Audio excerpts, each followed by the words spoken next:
This is a quote from Thich Nhat Hanh.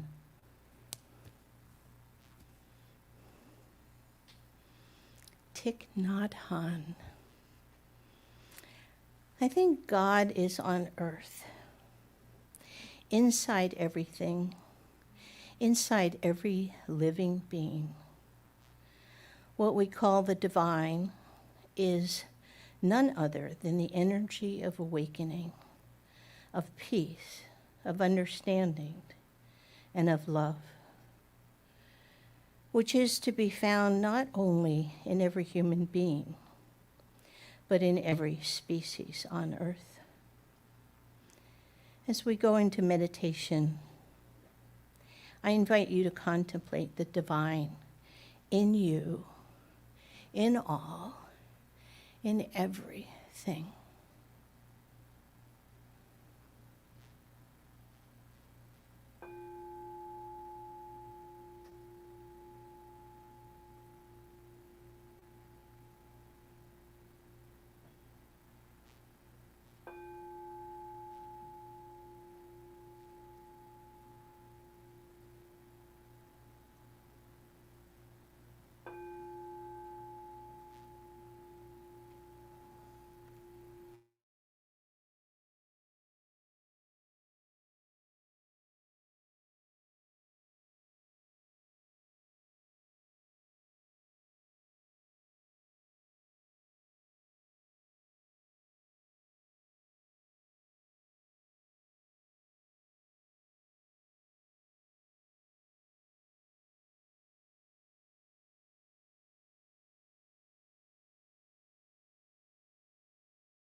God is. There is nothing outside of God. Everything that ever could be, would be, will be, is God. From the farthest of stars to the innermost vastness. Every leaf, every star, every grain of sand, every molecule is God, is the manifest body of God. Every thought is the thought of God. There is nothing outside of this wholeness, this oneness, this completeness, this thing that is eternal, infinite, all-knowing, everywhere present, all-powerful. It lives in each of us, as us, through us. We live in it. There is no separation in reality. And in this consciousness of this unity, this wholeness, this oneness, this inseparability,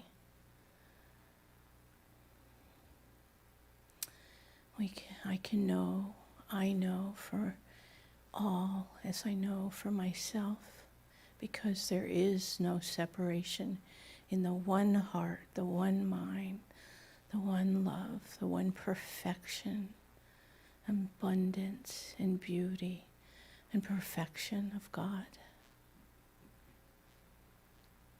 And so we are here today to envelop and enrich and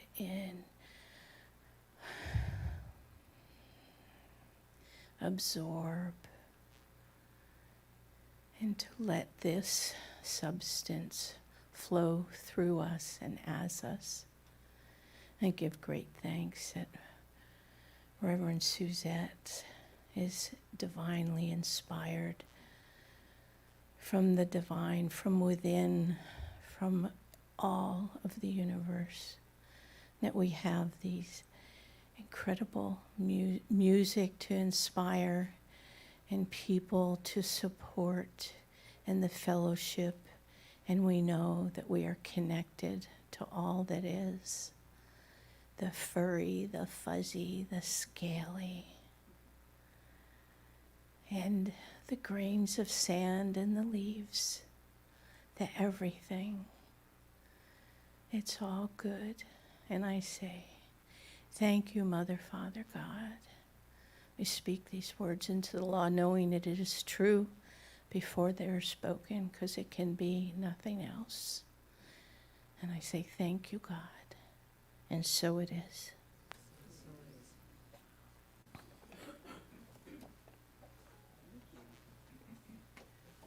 And let's welcome TJ Moss. Let's bring the people in, please. Let's bring the people in. Come on in, y'all.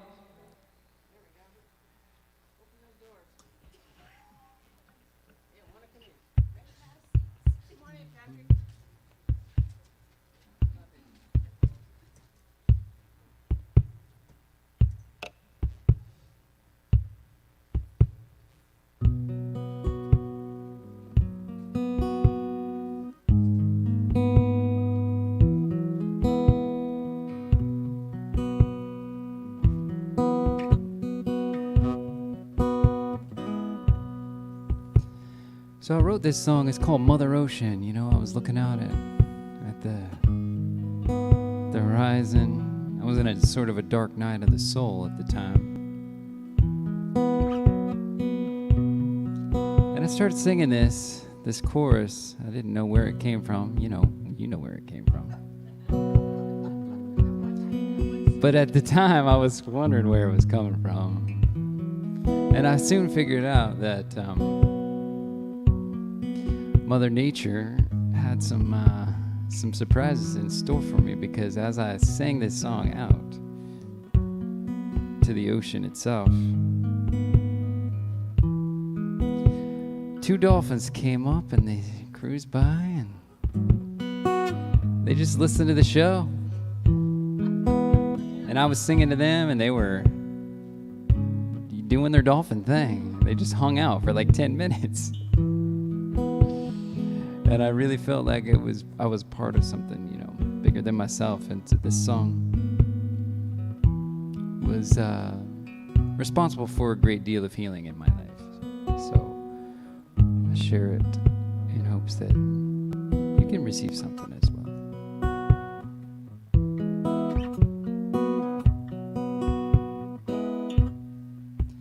On a morning long ago, much longer than we know, Mother Ocean gave birth to the horizon. And the sun, he looked upon his wife and child. He smiled the warmest smile, and thus the day was done. He kissed his wife, then he moved on, and he brought his child along. Every morning since the dawn of her creation. But a mother always knows, no matter where her child goes, there will always be a place for her at home. The tide is coming in, it's just you and me, old friend. Mother Ocean, I have come to you again. And I've been landlocked for so long, and I've been missing your old song. Mother Ocean, show me just how small I am. Mother Ocean, show me how to breathe again.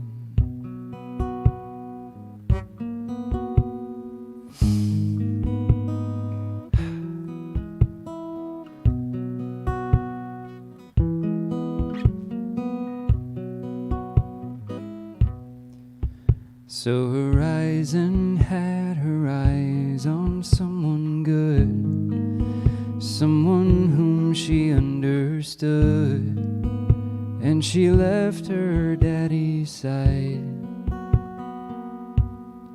But they'll always be together wherever they may be.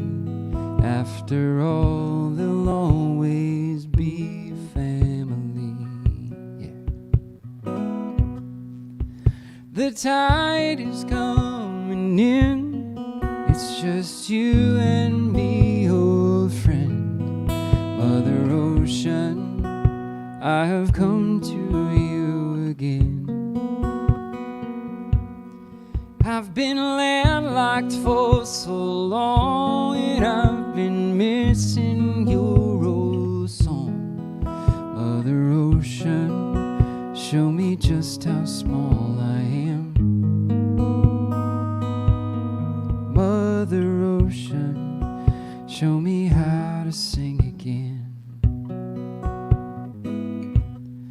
Lie, lie, lie, lie, lie, lie.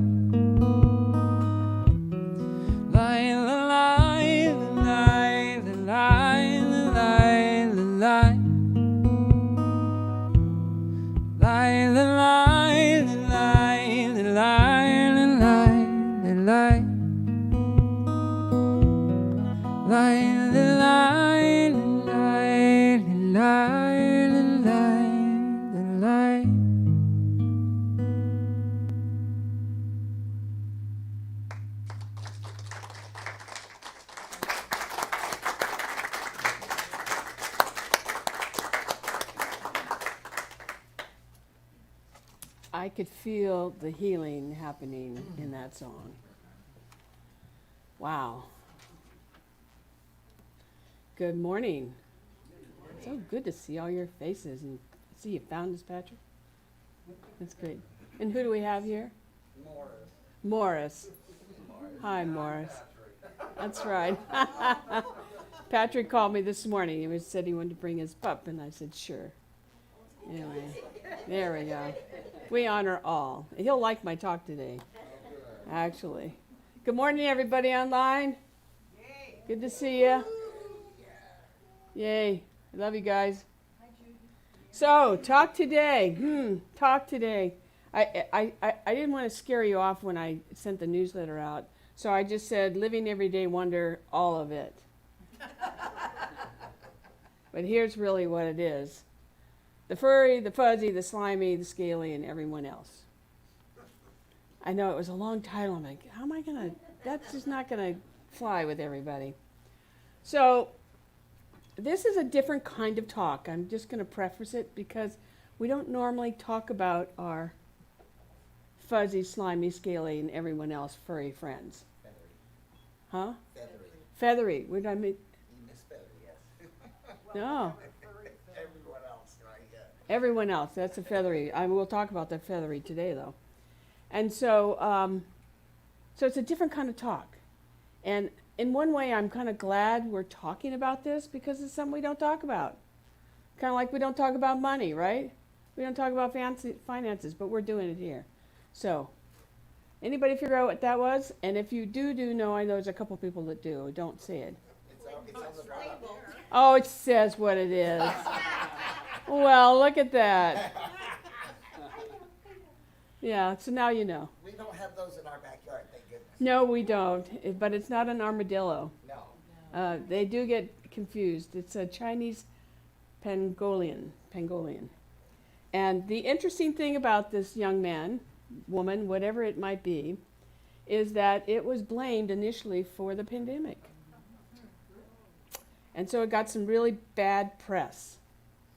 And I thought, well, let me check this out further. And so I found a government article that says, here we provide evidence that the pangolin is not the intermediate animal at the origin of the human pandemic.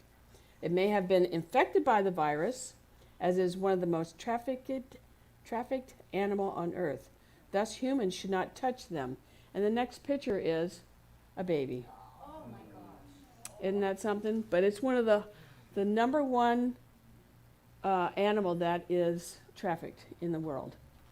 So, interesting, huh? Interesting how it comes back to us in today's talk. But yet, the planet's filled with all these kinds of things, you know, that we've never seen before. Animals, insects. There's misuse, abuse, and fear stimulated by, because we don't know. And so today is a lot about consciousness. You're going to hear that word a lot. Consciousness, consciousness, consciousness. What is our part in this consciousness? We can hang out and do nothing about it, or we can look at it. I have one subject that will be a little bit, somebody might say, controversial. I don't want you to look at it as being controversial. I want you to look at it as, oh, maybe we can change something. Maybe we can change a rule, or maybe we could be more conscious in that area, opposed to it being bad. You know, one of the things I do here, and I talk about this, not really on stage, but I'll just say it now, is that I try not to be, you know, for or against. I'm just bringing forth information for you to decide, how do I want to think about this? And then you make that decision. So that's really important to me, because I'm not here to be political. I'm not here to tell you how to run your life. I want you to think about, how does that affect my life? What can I maybe do differently if I want something done differently? All right, so the thing that I want to say is, even this little tiny creature here is a vital part of our ecosystem in the planet. And we've all heard the stories of, you know, the wolves and the this and the that, and if you take those out, then this killed, you know, it's like it changes. So part of what I'm talking about is, how do we make the ecosystem of the world function for everybody?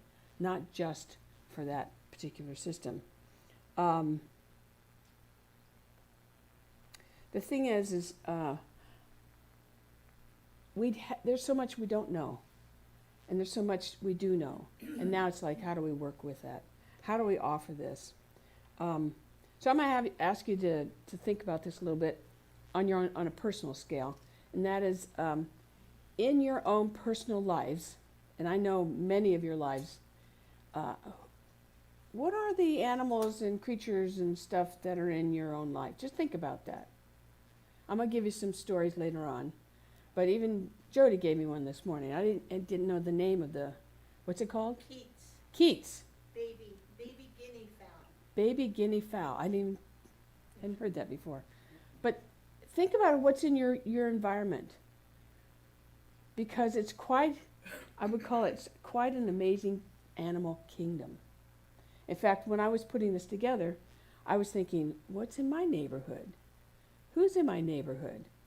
And so I had to come back to my talk 3 times and add things because I kept remembering, oh yeah, that's part of it. Oh yeah. So I'm going to give you a list. Birds, obviously. We have a hawk. Actually, we have a pair of hawks that every year they have babies, and they're on the side of our property, and they teach the baby how to fly, going back and forth, so you can hear them going. We have a flock of parakeets that travel to our property several times a year, cleans up all the olive trees and all the old fruit that's not available anymore. And they travel all over San Diego. So you may have that also.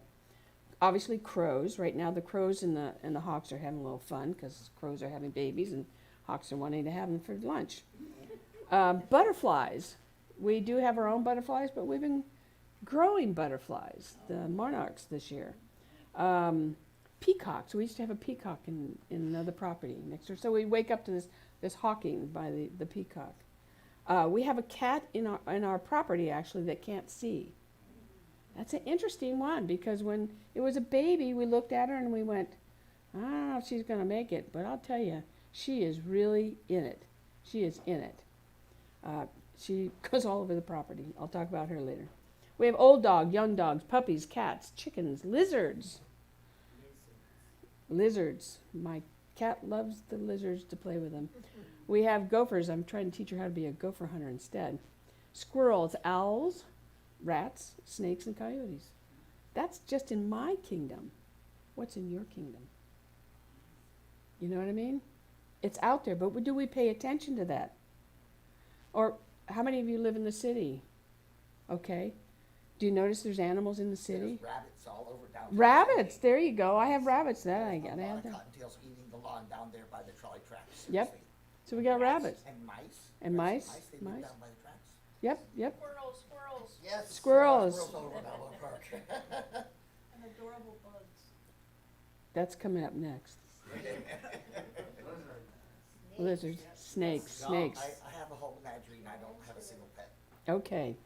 But the whole point of this is that you're paying attention. And this has a lot to do with the ecology of our whole system.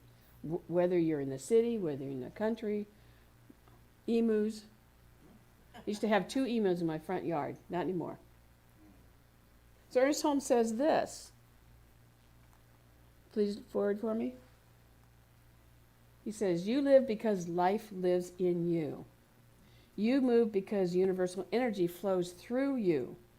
You think because an infinite intelligence thinks through you. That's you. I thought, well, what we're talking about animals and plants and stuff. What about them? So I made up my own. Animals and creatures live because life lives in them. They move because a universal energy flows through them. They think and instinctively move through life because an infinite intelligence thinks and responds through them.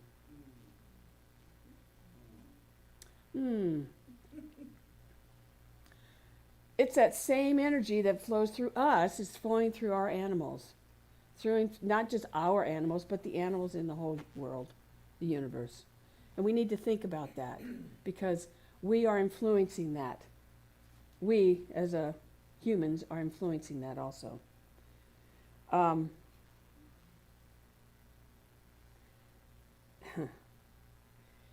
I'm going to talk a little bit about intelligence, human intelligence.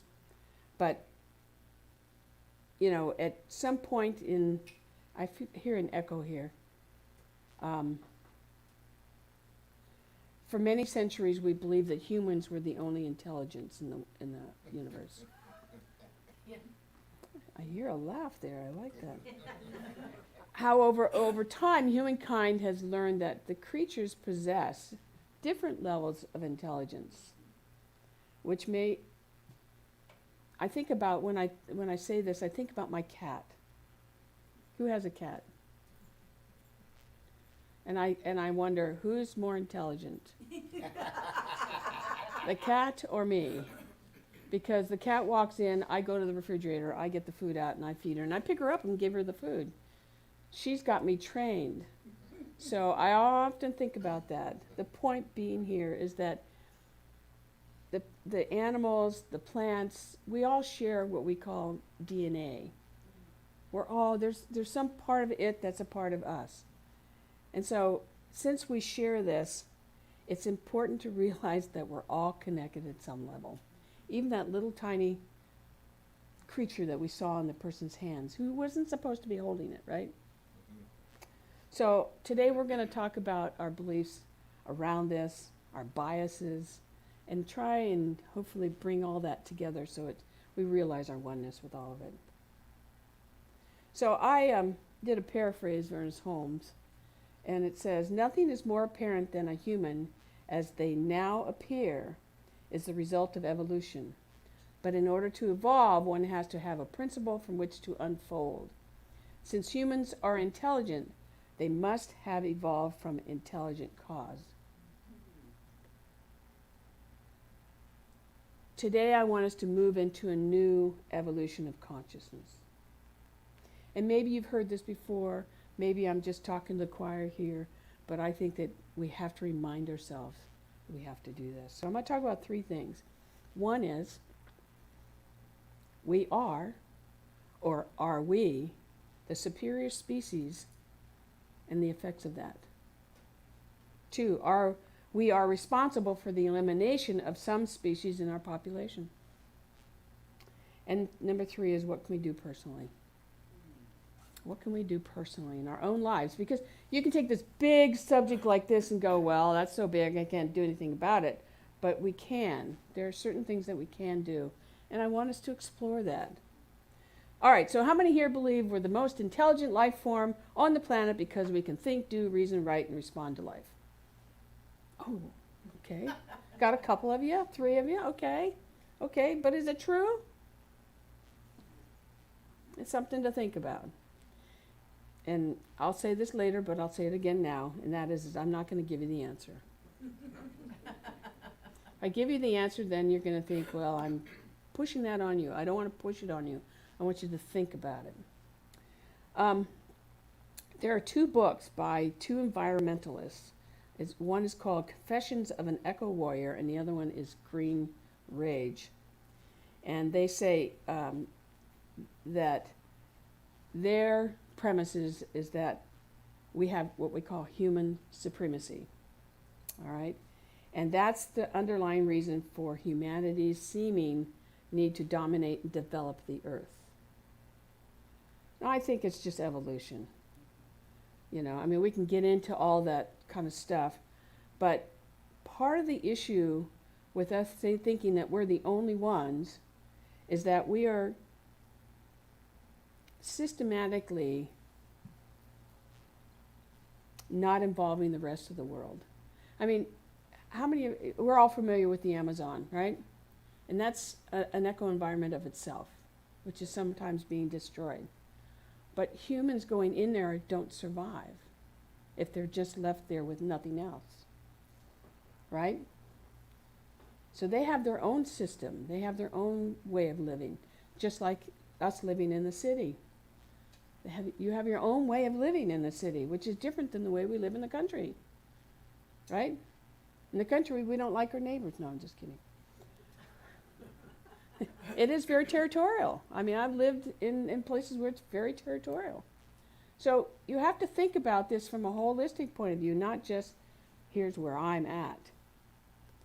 If we continue to believe that we are superior to other species, other groups of people, again, this is not to mean to be controversial, we're going to misunderstand life in general.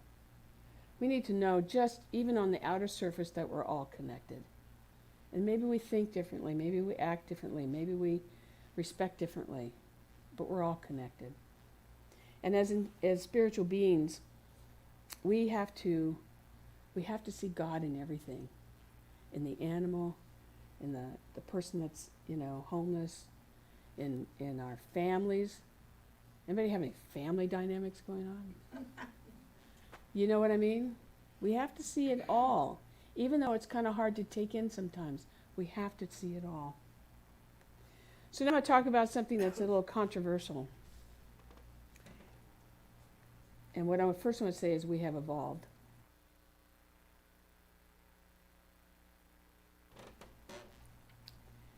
Over 100,000 years ago, it was important that we hunted. We hunted for our game. We hunted for our food.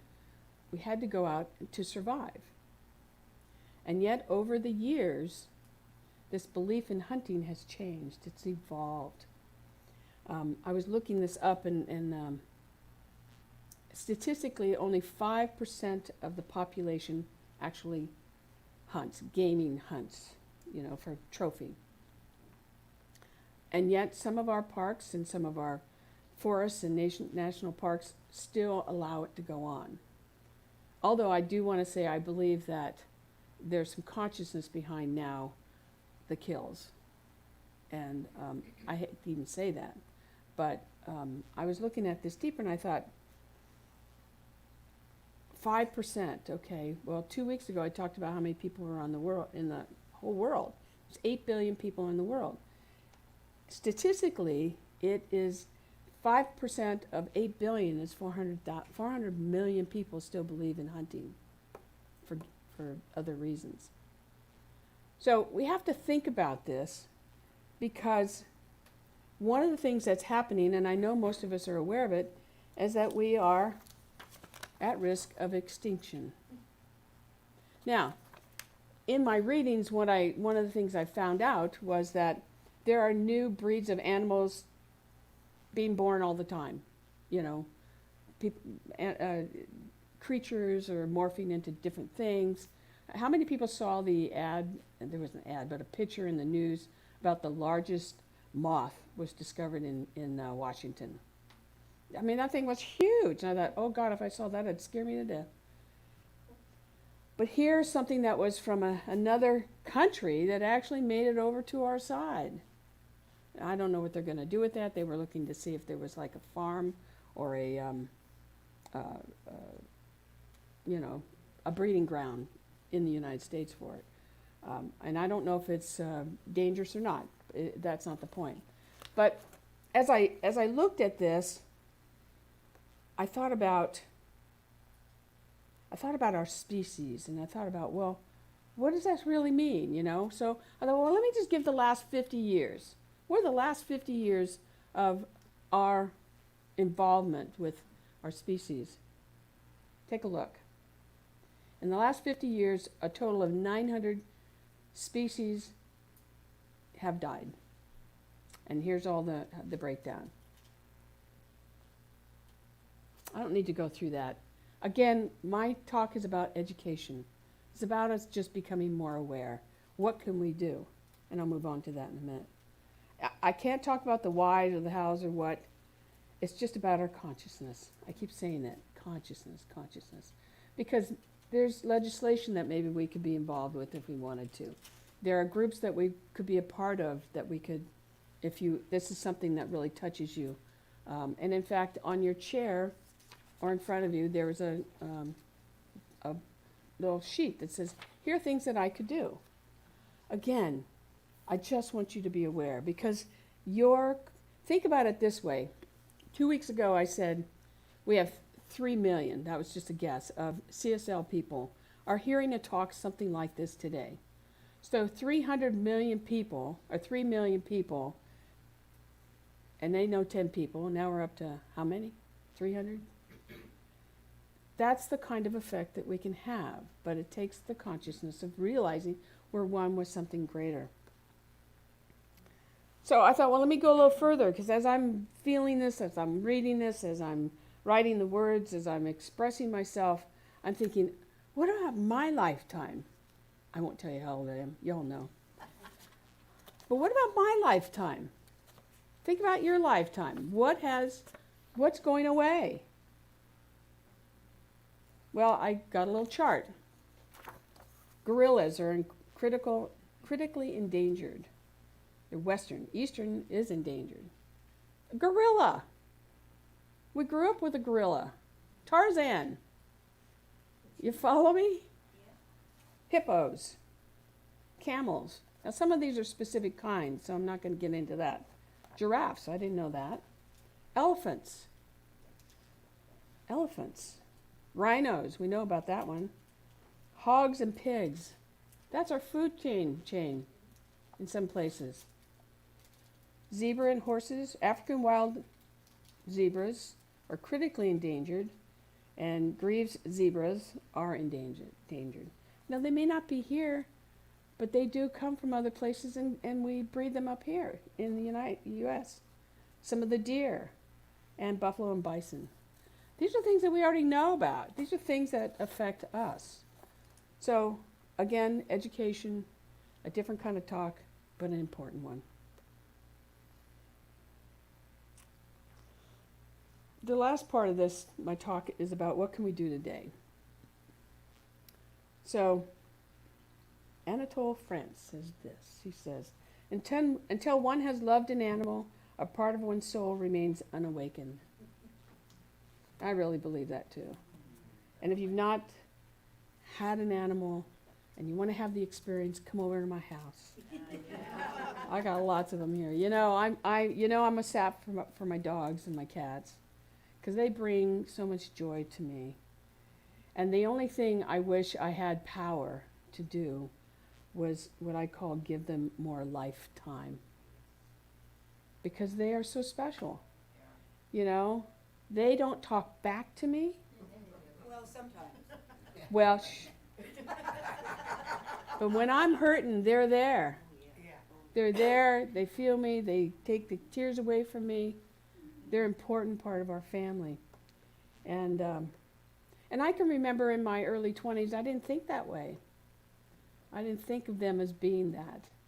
And I have evolved to have appreciation more for them.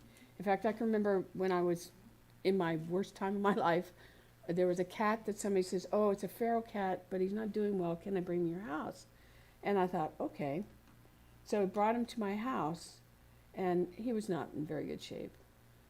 But he filled a gap that I never knew existed. It's like when you have an animal in your possession, there's a life form. Anyway, he didn't stay with me for long. He was only there for a couple of weeks, and then he passed away, and I could feel him being gone.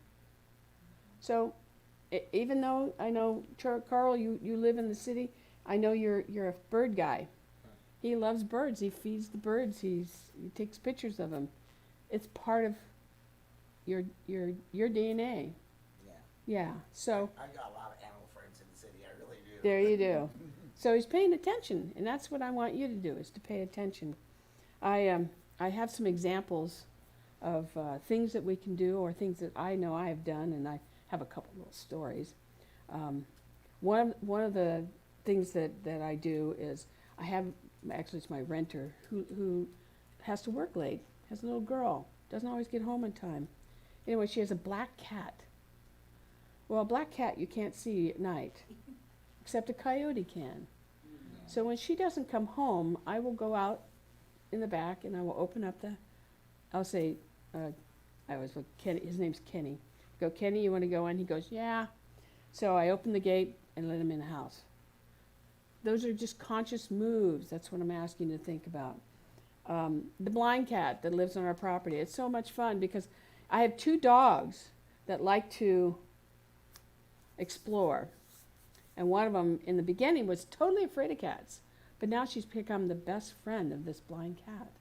And so she kind of watches her and walks Occasionally there's a stray dog on our property. I can remember, I think it was about 6 months ago,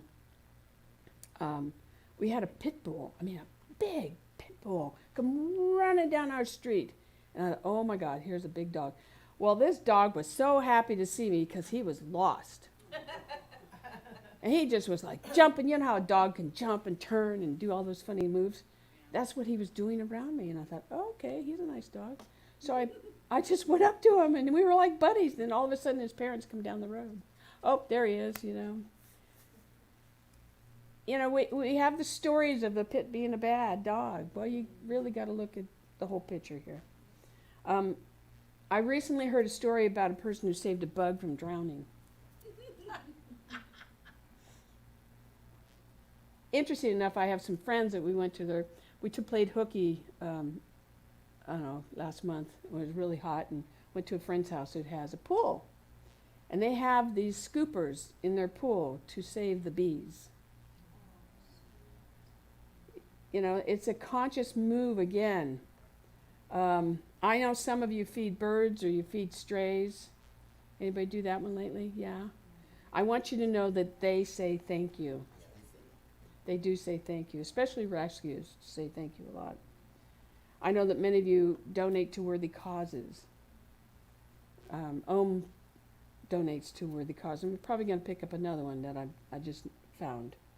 So I want you to know that what you do does make a difference.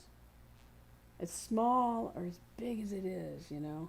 I mean, I give $10 to a month to 3 different places. It's not a lot, but over a year, and then when they call for, oh, we have an emergency, they throw in extra money. The point being is there's a consciousness behind it. I want you to think about what is your consciousness. I found this quote, and this one just touched me. It says, when I look into the eyes of an animal, I do not see an animal. I see a living being. I see a friend. I feel a soul. I think I also feel love. You know, what was it? I was having a salad last week. I'm opening up the romaine, and there is a ladybug. It's been in my refrigerator, chilling. So I took him out, and I opened my door and said, "You belong out here, and not in my refrigerator." The point is those are the little things, you know. I'm not into worms quite yet, but you'll get there, okay? The point is the planet is awakening. I believe humanity is awakening. There's a lot of shifting going on right now, and it's our job to raise our consciousness. 3 million of us times how many people we can influence makes a difference. So I'm going to end with the quote that I used a couple weeks ago, because I think that it just says everything. It says everything. And it's this: the ultimate cause back of all things must be one. Since life cannot be divided against itself, the infinite must be one, for there could not be 2 infinite beings. Whatever changes take place must take place within this one. And I say our work is to realize our connection with the whole and to act upon what is possible. That's really all we have to do. And again, this was a different kind of talk, but this is our planet.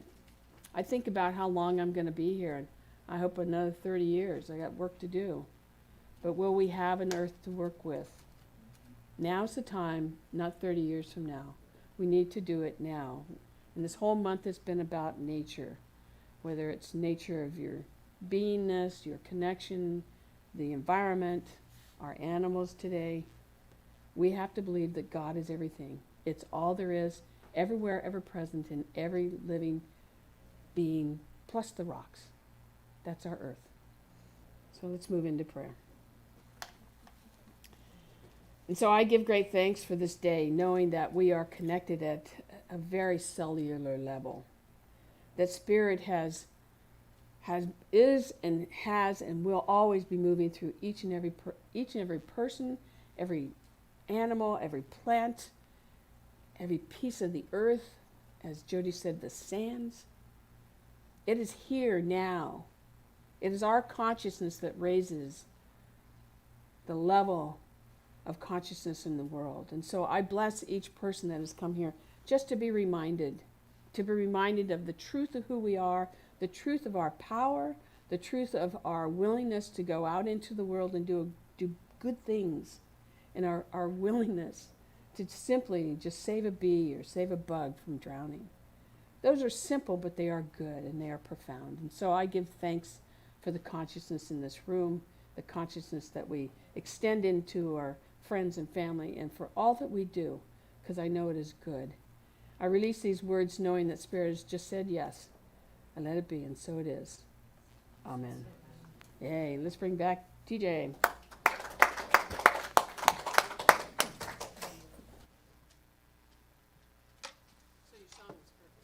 All right.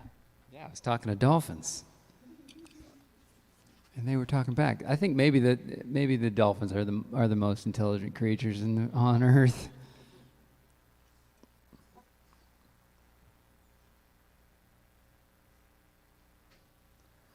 So yeah, so I just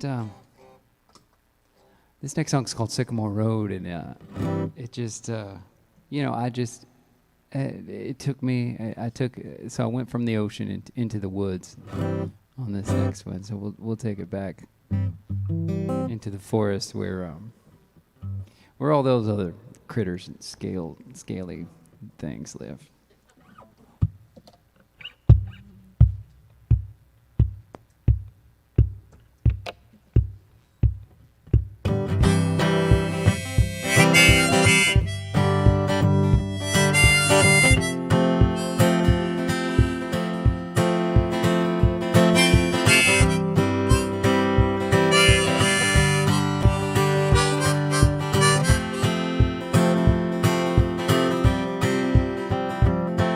There's a shallow hole down a Sycamore Road. It's where I go when I need to feed my soul. There's an old oak tree down in Tennessee with an old rope swing. It's a recipe for gold. Here's to simpler times when we didn't have to worry what was coming down the line. We didn't have to hurry to the next life. 'Cause there's one right here reaching out to you.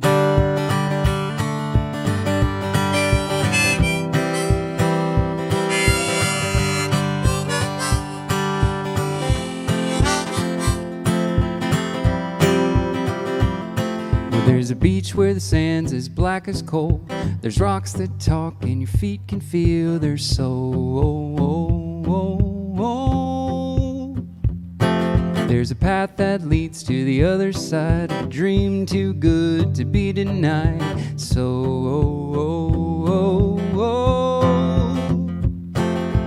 here's to peace of mind, that old feeling that you get when the perfect place and time finally gets you out your head and you realize that as long as you're living, you're alive.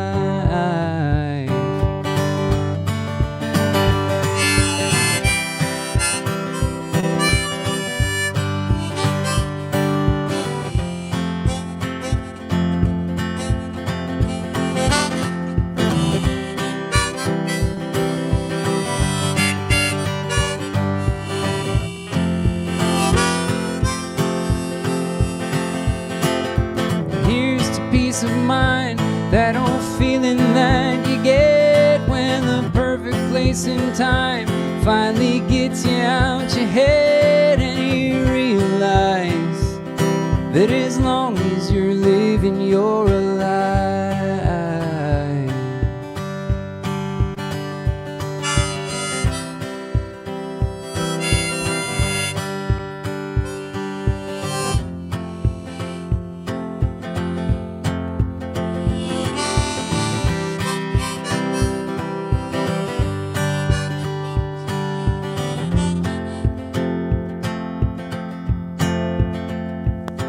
There's a shallow hole down a sycamore road. It's where I go when I need to feed my soul.